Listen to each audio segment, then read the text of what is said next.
Once upon a time, there was a little girl who was very fond of her grandmother. She loved the old lady so much that she always visits her. Grandmother felt the same way for the little girl, that she gave her a beautiful red cape with a hood. The girl liked it so much that she wore it all the time. From then on, everyone started calling the girl Little Red Riding Hood. One morning, Little Red Riding Hood's grandmother was not feeling well, so the little girl's mother told her to bring some things to her grandmother.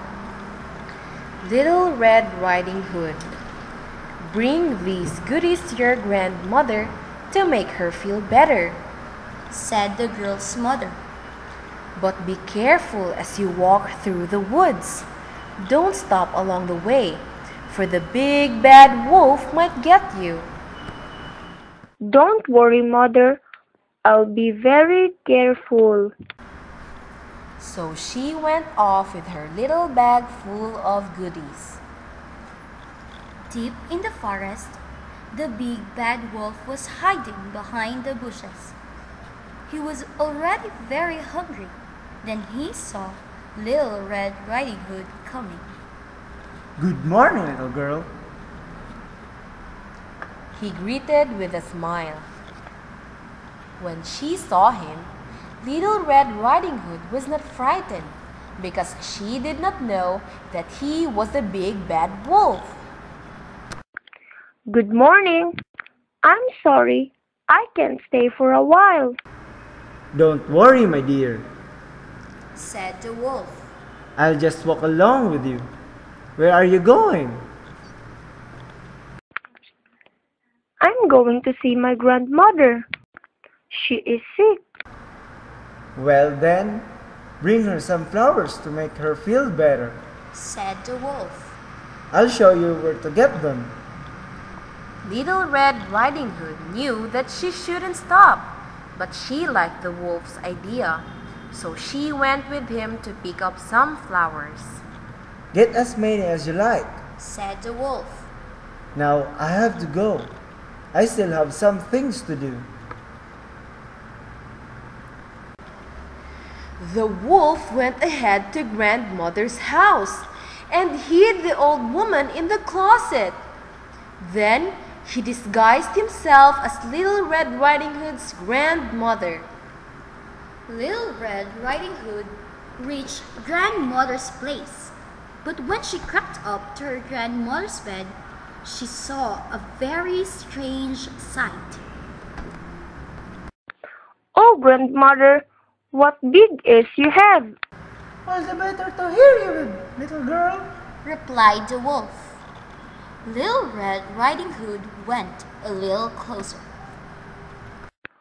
Oh, grandmother, what big eyes you have! all the better to see you with, my dear, said the wolf. Little Red Riding Hood went a little closer. Oh, grandmother, what big teeth you have! all the better to eat you with, cried the wolf. The wolf quickly got up from bed, making Little Red Riding Hood scream at the top of her voice. Fortunately, a woodcutter was passing by and heard the girl scream. The woodcutter entered the house and saw the wolf about to grab Little Red Riding Hood. So he swung his axe and quickly killed the wolf with one big blow. The woodcutter and Little Red Riding Hood then looked for grandmother. They found her locked up in the closet. Grandmother ate the goodies that Little Red Riding Hood brought to her, and soon she felt better. She thanked her granddaughter for the goodies and the woodcutter for saving them. After tucking grandmother up in bed, Little Red Riding Hood went on her way home with a kind woodcutter. The woodcutter made sure that the little girl got back home to her parents safe and sound. Little Red Riding Hood's mother thanked the woodcutter for saving her daughter and accompanying her back home. From then on, Little Red Riding Hood was more careful not to talk to strangers in walking through the woods.